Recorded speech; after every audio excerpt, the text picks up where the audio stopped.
जिस घर में इज्जत ना हो वहां चाय तो क्या पानी पीना भी हराम समझती हूं मैं। और तुम मुर्तजा जैसे हीरे को गंवाकर बहुत पछताओगी, याद रखो। तेरे बिना मैं नहीं, कि मेरे बिना तू नहीं। नूर, अब अच्छा हुआ तुम आ गई। तुम पप्पो के साथ बैठ के बातें करो, मैं बस अभी आई।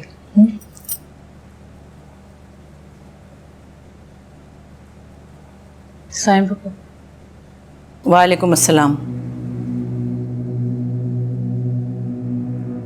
मैं तुम्ही से मिलने आई थी नूरैन।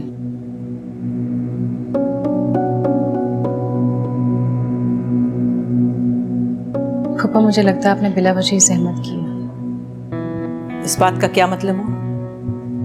मतलब ये कि मेरी मुर्तज़ा से बात हुई थी पप्पो, और ये मुर्तज़ा के अल्फाज हैं कि जब दो लोगों की सोच ना मिले तो बात करने का कोई फायदा नहीं होता। नूरलैन, मैं कुछ अरसे से नोट कर रही हूँ कि तुम्हारी बात करने का अंदाज, तुम्हारे अल्फाज और तुम्हारा रवैया बिल्कुल बदल गया है। तुम अच्छी तरह समझती हो ना कि तुम्हारा और हमारा क्या रिश्ता है और क्या होने जा रहा है, लेकिन उसके बावजूद जिस तरह से तुमने कल अपना रवैया दिखाया है, तुम समझती हो कि किसी बाशऊर लड़की को ये जेब देता है? मैं तुम्हारी होने वाली सास हूं।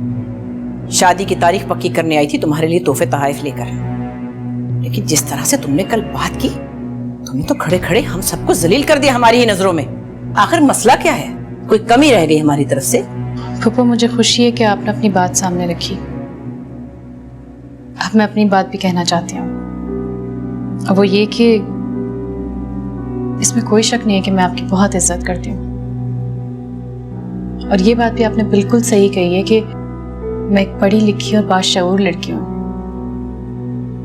इसलिए ये बात भी माननी चाहिए कि एक पढ़ी लिखी बाशऊर लड़की अपना फैसला खुद लेना जानती है, और ये मेरी जिंदगी का फैसला है पप्पो।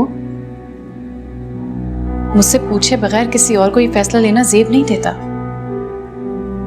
अल्लाह की शान है, कल तक जिस बच्ची को नाजों से पाला मैंने, गोदों में खिलाया, लाड किए, आज मुझे वो बता रही है कि मुझे क्या करना और कैसे।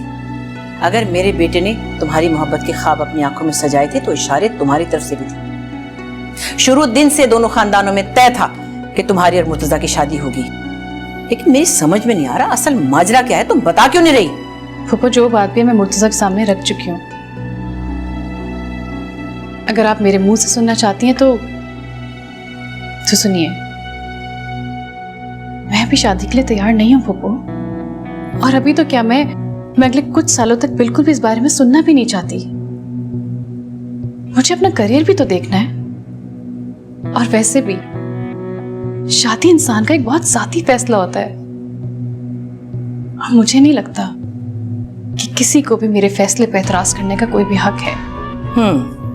तो यूं कहो ना कि तुम्हें मनमौजी और आजादी की जिंदगी की आदत पड़ गई है, रास आ गई है तुम्हें। एक बात याद रखना, मुर्तजा अभी इतना गया गुजरा और बेवकूफ नहीं है जिसे तुम बताओगी कि कब शादी का वक्त मुनासिब है और कब नहीं। मुझे लग रहा है बात पड़ रही है।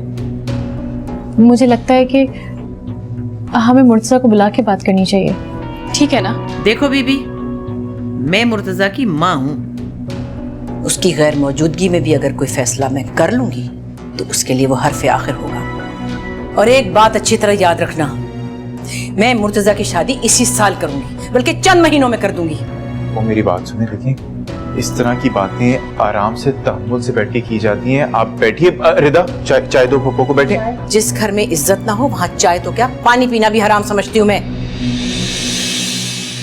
और तुम मुर्तजा जैसे हीरे को गंवाकर बहुत पछताओगी, याद रखो। फूफो, गंवाने की बात कहाँ से आ गई? फूफो, मुर्तजा और मैं एक दूसरे से बहुत मोहब्बत करते हैं। आप इस बात को समझें। वो तो मेरे अलावा किसी और की तरफ देख भी नहीं सकता।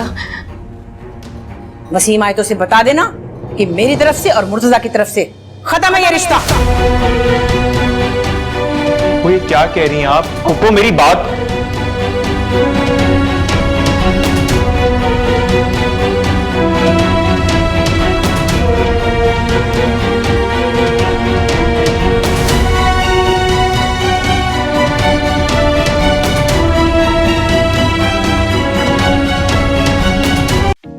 अस्सलाम वालेकुम एवरीवन, दिस इज शराब मुनव्वर सिद्दीकी और इस वक्त आप मुझे ARY डिजिटल के पोर्टल पे देख रहे हैं। Subscribe to the YouTube channel ARY digital.